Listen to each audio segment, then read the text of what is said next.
Welcome to my advanced class for Iron Demons, which have been substantially improved for patch 3.1. Let's go all over the nitty-gritty, shall we?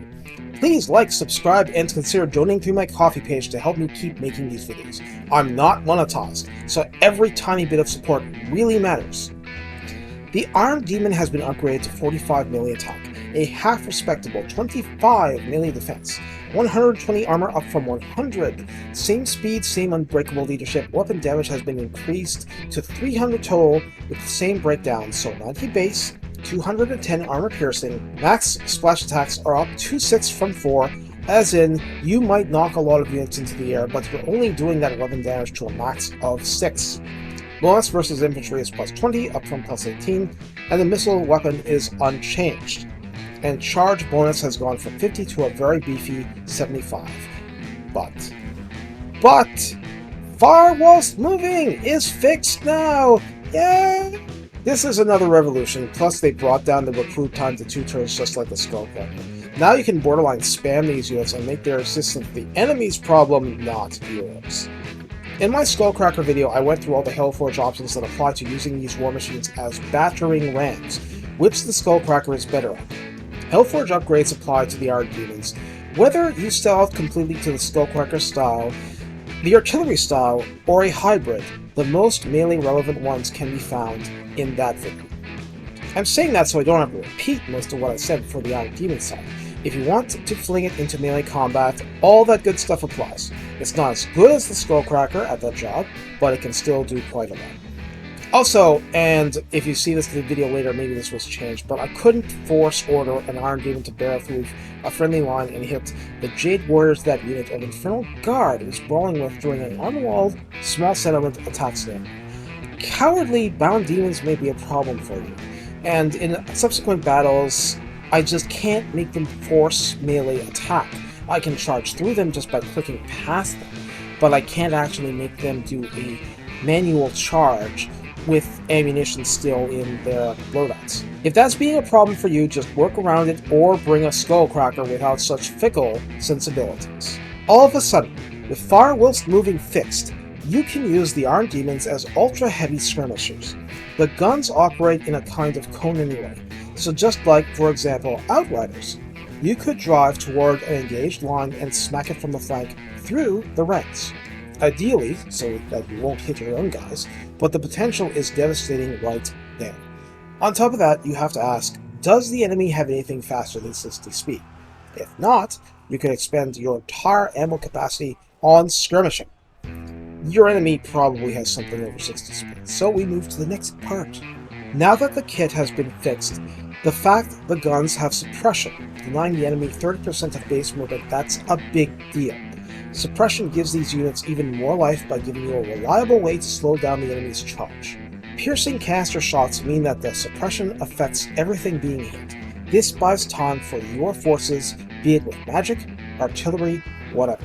Hellforged ordnance from red skill trees gives plus 20% ammunition and 10% range, so your Iron Demons would have 132 range.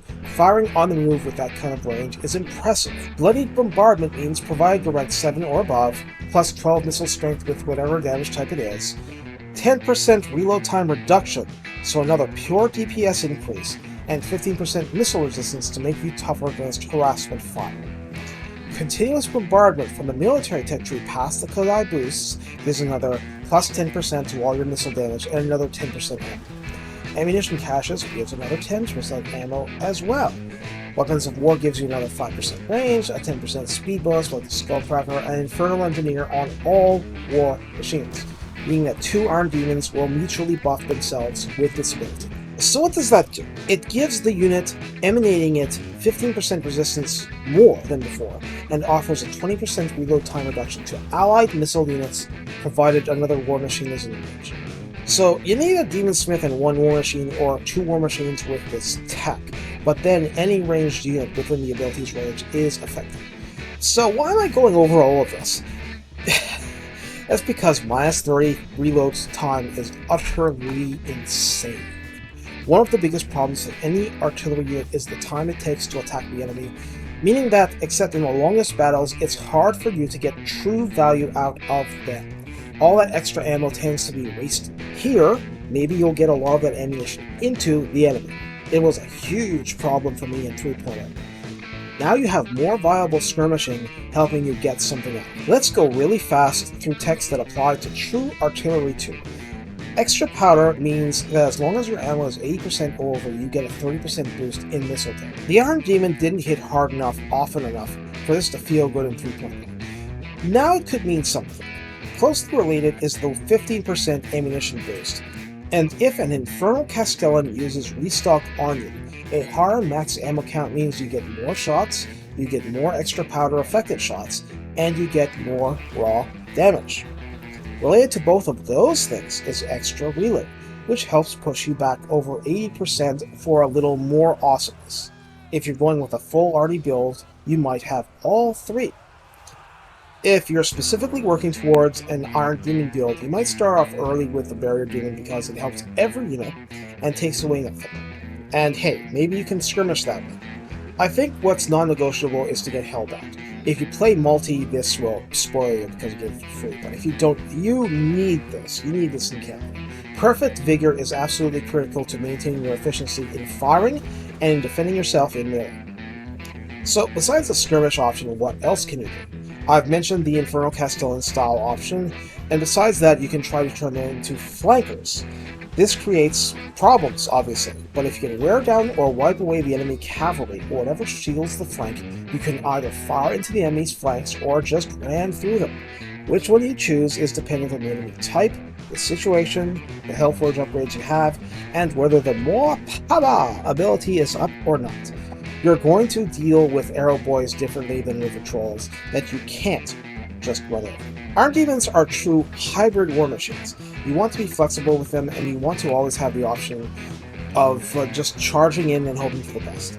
And while this is not as true as with the Skullcracker, Iron Demons are competent against Footlords and Elite Infantry later.